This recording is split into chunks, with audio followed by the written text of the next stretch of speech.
شروق الشمس اصحت من نومي يا حلوة تشاو حلوة تشاو حلوة تشاو تشاو تشاو عشروق الشمس اصحت من نومي وكان بيزحف العدو يا مقاوم خدني انا وانت سوية يا حلوة تشاو حلوة تشاو حلوة تشاو تشاو تشاو. Quand un bruit ne fait plus de bruit, ça peut signifier que quelque chose a été détruit, comme l'innocence ou l'espérance. On n'y croit plus. D'où ce faux silence au sujet de la Palestine, et qui se réduit au fur et à mesure à une part incongrue. Cause perdue, même si elle est juste, en vertu d'un processus tordu, celui d'un calcul géopolitique qui fait la plus belle part à la force et à l'infamie. L'impérialiste s'abrite derrière le sioniste. Le sioniste s'abrite derrière le juif. Le juif s'abrite derrière la Shoah. Et on nous dit que plus rien ne va plus circuler.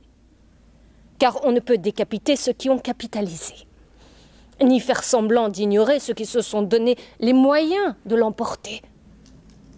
Leur histoire, c'est leur victoire. Donc cessons donc de nous préoccuper pour ce territoire, comme le monde qui ferme les yeux, comme par devoir. Infesté, il a honte de protester. Il n'ose même plus contester sa majesté Israël. Je ris. Je ris parce que je ne vois pas d'abri pour le Palestinien. Ni position d'abri, ni occasion de repli. Il est en voie d'être réduit à ce bruit qui ne fait plus de bruit. Le silence de la nuit ou le silence des consciences endormies.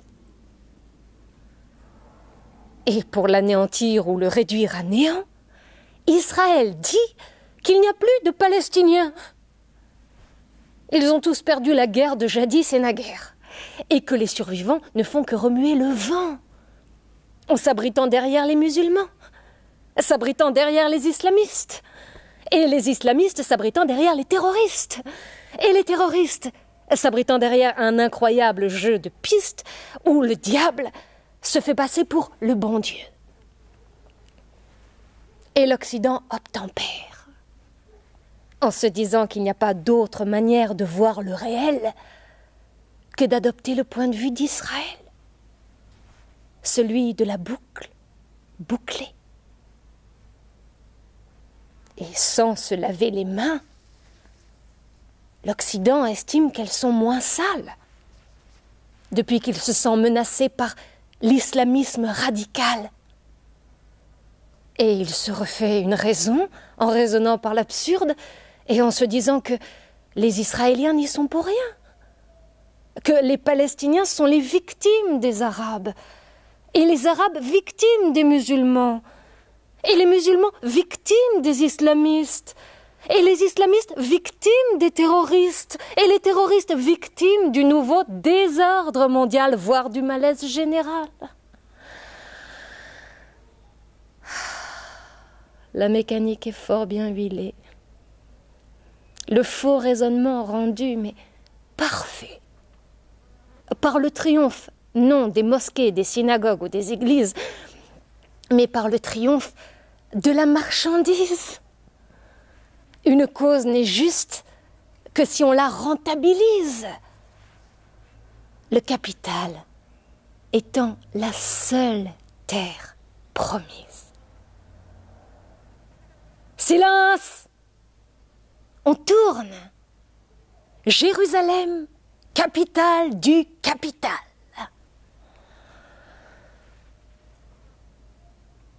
Je prie Et je crie pour rompre ce silence, en m'exprimant chaque jour un peu plus sur cette dissonance qui couvre le bruit des Palestiniens au sujet de leur terre natale.